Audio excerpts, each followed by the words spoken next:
Симфонии и концерты, квартеты, трио и сонаты, музыка к спектаклям, хоровые и камерные произведения композитора Лакина часто создаются на этой кухоньке, как ласково называет ее Константин Михайлович. Тихо, никто не мешает. Я обычно по ночам работаю. Он родился в 40-м. Первым инструментом, который попал ему в руки в 5 лет, была трофейная губная гармошка. Чуть позже появилась пианино в Тобольском училище, где работала мама. Стояла старенькая пианино. Я на нем тренькал, значит, тоже наигрывал эти мелодии всякие. Вот. Но мама решила, что поскольку, так сказать, у меня явно признаки одаренности музыкальной, она отдала меня в детскую школу на фортепиано.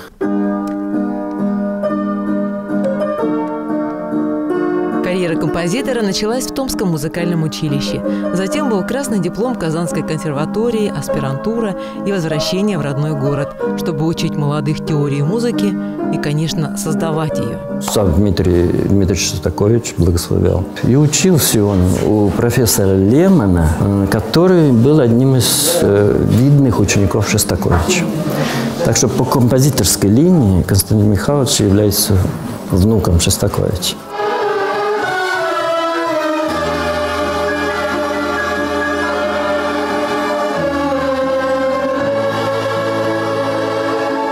Музыка рождается среди картин, написанных родителями.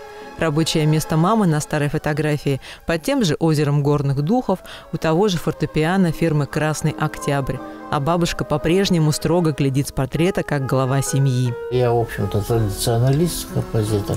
Я не авангардист. То есть у меня нет каких-то крайних таких высказываний, которые бы ломали все привычное, традиционное. Что-то эдакое вот. Понимаете, вот такие вот вещи, конечно, мне режут слух. Где нет мелодии. Вот мелодия – это основа же музыки, это же душа музыки. Кошка Примадонна и пес Бекар – часть пространства, которое является собой классический творческий беспорядок. В этом доме работать можно в любое время суток.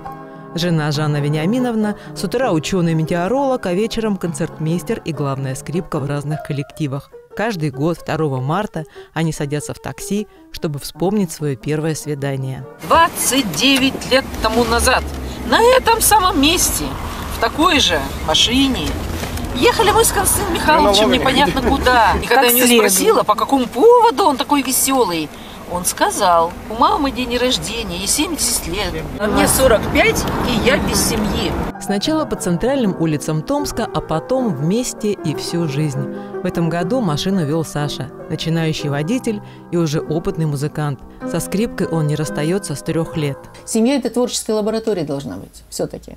И в творческой лаборатории должен быть творческий продукт. И это не телевизор, это не ковер. Ну вот у нас у каждого свой творческий продукт, и есть у нас общий творческий продукт. Это Сашенька.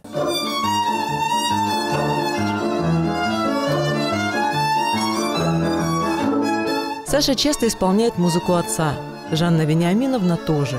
Кроме того, она помощница и муза. Умеет слышать важное не в словах, а в нотах. Таким музыкальным диалогом стала танго. Танго я сочинил. Я, конечно, как бы беседовал с Жанной. И вот я помню, что у меня буквально вылилось оно вот так вот, быстро как-то так.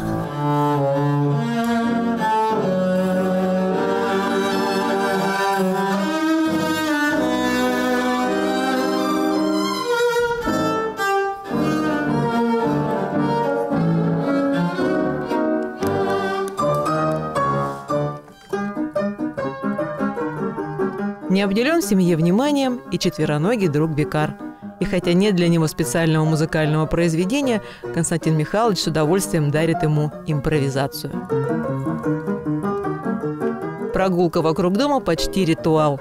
И непонятно, кто кого выгуливает – хозяин собаку или она его.